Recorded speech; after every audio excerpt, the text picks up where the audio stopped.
जय श्री कृष्णा दोस्तों, मेरे YouTube चैनल में आप सभी का हार्दिक स्वागत है। तो दोस्तों आइए हम जानते हैं वैकुंठ चतुर्दशी कब है। साथ ही वैकुंठ चतुर्दशी की हम कथाएं भी सुनेंगे। तो मेरी तरफ से वैकुंठ चतुर्दशी की आप सभी को ढेर सारी शुभकामनाएं। तो आज आप सुनेंगे वैकुंठ चतुर्दशी की 3 कथाएं। कार्तिक मास के शुक्ल पक्ष की चतुर्दशी तिथि को वैकुंठ चतुर्दशी के रूप में जाना जाता है। इस दिन को हरिहर मिलन भी कहते हैं और इसी दिन भगवान विष्णु और भगवान शिव की एक साथ पूजा भी की जाती है। और इस दिन पूजा मध्य रात्रि के समय मान्यता है कि आज के पवित्र दिन पूरे विधि विधान से व्रत रखने के बाद पूजा करने से वैकुंठ धाम की प्राप्ति होती है। वैकुंठ चतुर्दशी का व्रत करने से परिवार में सुख समृद्धि धन वैभव में वृद्धि होती है, निरोगी काया प्राप्त होती है। पौराणिक कथाओं के अनुसार इसी दिन महाभारत के युद्ध में मारे गए सभी लोगों को भगवान श्री कृष्ण ने विधिवत श्राद्ध संस्कार करवाया था। इसीलिए यह दिन श्राद्ध तर्पण करने के लिए भी अति उत्तम है। अब सुनते हैं वैकुंठ चतुर्दशी की पहली कथा। एक बार भगवान श्री हरि विष्णु भोलेनाथ का पूजन करने के लिए काशी गए। वहां पर मणिकर्णिका घाट पर स्नान करने के बाद उन्होंने 1000 स्वर्ण कमल पुष्पों से भगवान विश्वनाथ की पूजा का संकल्प लिया। अभिषेक करने के बाद जब श्री हरि पूजा करने लगे तब भगवान शिव ने उनकी भक्ति की परीक्षा लेने के लिए एक कमल पुष्प को कम कर दिया। भगवान श्री हरि को अपने संकल्प के अनुसार भगवान शिव को 1000 कमल पुष्प अर्पित करने थे। अब जब एक कमल पुष्प गायब हो गया था तो उन्होंने सोचा कि मेरी आंखें भी तो कमल के समान हैं और मुझे पुंडरीकाक्ष और कमल नयन भी कहा जाता है, तो क्यों न मैं अपना एक नेत्र भगवान शिव को कमल पुष्प के बदले अर्पित कर दूं। यह सोचकर भगवान श्री हरि अपनी एक आंख चढ़ाने के लिए तैयार हो गए। तब भगवान विष्णु की इस अपार भक्ति से प्रसन्न होकर देवादिदेव महादेव तुरंत वहां प्रकट हो गए और बोले, हे विष्णु, आपके समान संसार में मेरा दूसरा कोई भक्त नहीं है। आज की यह कार्तिक शुक्ल चतुर्दशी अब से वैकुंठ चतुर्दशी कहलाएगी और इस दिन व्रत करके जो मुझसे पहले आपका पूजन करेगा उसे वैकुंठ लोक की प्राप्ति होगी। भगवान शिव ने श्री विष्णु जी को करोड़ों सूर्य की चमक के समान सुदर्शन चक्र भी प्रदान किया था और आज के दिन तो वैकुंठ लोक के द्वार भी खुले रहते हैं। यदि कोई व्यक्ति पूरे विधि विधान से वैकुंठ चतुर्दशी का व्रत करते हैं तो वह वैकुंठ लोक में अपना स्थान सुनिश्चित कर लेते हैं। इस प्रकार वैकुंठ चतुर्दशी की पहली कथा पूर्ण हुई। अब सुनते हैं दूसरी कथा। प्राचीन समय में उज्जैन में धनेश्वर नाम का एक ब्राह्मण रहता था। वह रस, चमड़ा और कंबल आदि का व्यापार करता था। मदिरा पान और वैश्यागमन आदि बुरे कर्मों में वह सदा लिप्त रहता था। दिन रात दुष्कर्म पाप में लीन रहता था।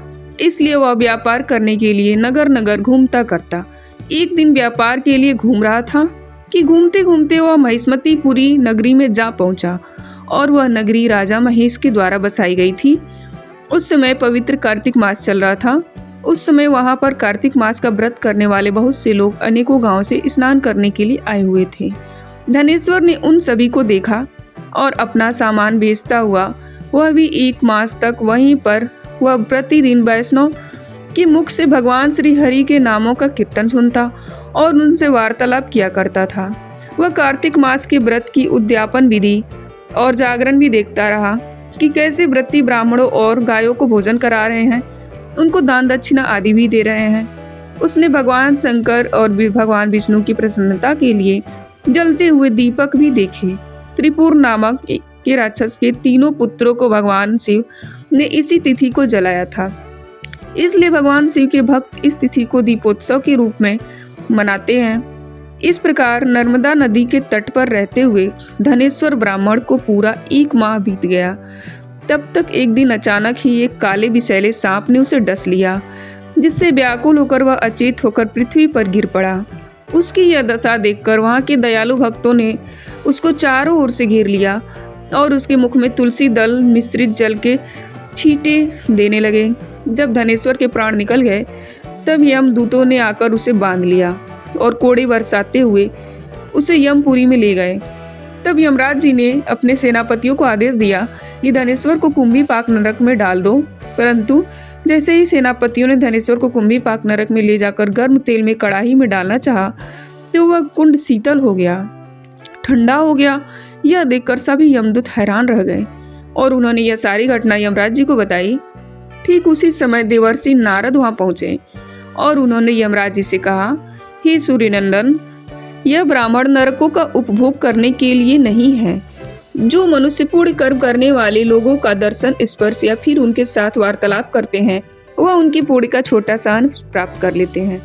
और यह ब्राह्मण तो 1 मास तक श्रीहरि भगवान के कार्तिक मास के व्रत का अनुष्ठान करने वाले संख्य मनुष्यों के संपर्क में रहा है, इसलिए यह उन सब के पुण्य का भागी हुआ है। इसलिए अब से यह यक्ष की योनि में रहेगा और पाप भोग के रूप में सभी नरक का केवल दर्शन मात्र ही करेगा।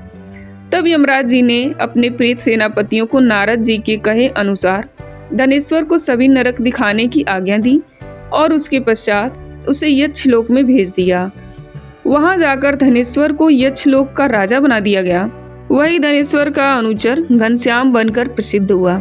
हे प्रभु, जैसे आपने अपने धनेश्वर के सभी पापों से मुक्त किया, उसी प्रकार इस कथा को कहने और सुनने या फिर हुंकारा भरने वाले सभी भक्तों पर कृपा करना। इस प्रकार वैकुंठ चतुर्दशी की दूसरी कथा पूर्ण हुई। आइए श्रोताओं, अब सुनते हैं तीसरी कथा। एक बार देवर्षि नारद जी पृथ्वी लोक से घूमकर वैकुंठ लोक में गए। भगवान विष्णु ने उन्हें आदर पूर्वक बिठाया और प्रसन्न होकर उनके आने का कारण पूछा। तब नारद जी बोले, हे प्रभु, आप तो अंतर्यामी हैं, आप तो सब कुछ जानते हैं। आपने अपना नाम कृपा निधान रखा है। इससे आपके जो प्रिय भक्त हैं प्रभु, वही केवल आपका धाम पा लेते हैं। जो सामान्य नर नारी वह भवसागर से वंचित रह जाते हैं। इसलिए आप मुझे कोई ऐसा सरल उपाय बताएं जिससे कि सामान्य से सामान्य भक्त भी आपकी भक्ति करके मुक्ति को प्राप्त कर सकें। यह सुनकर श्री हरि विष्णु बोले, हे नारद, कार्तिक शुक्ल पक्ष की चतुर्दशी को जो नर नारी व्रत का पालन करेंगे और श्रद्धा भाव से मेरी पूजा करेंगे, उनके लिए स्वर्ग के द्वार साक्षात खुले रहेंगे। इसके बाद भगवान विष्णु ने अपने द्वारपाल जय और विजय को बुलाया और उन्हें कार्तिक चतुर्दशी को स्वर्ग के द्वार खुले रखने का आदेश दिया।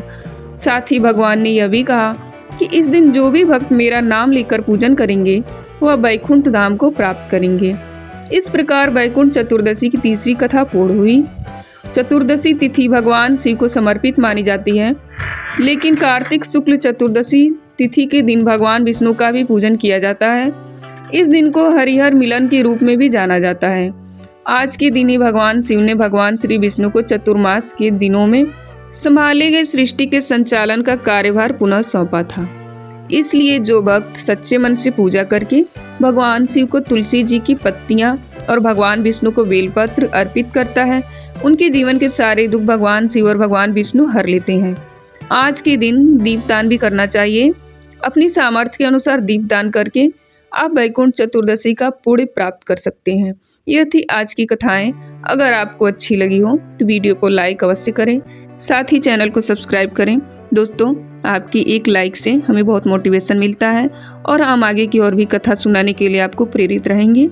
तो दोस्तों, हमारे चैनल को प्लीज़ सब्सक्राइब करें। Thanks for watching.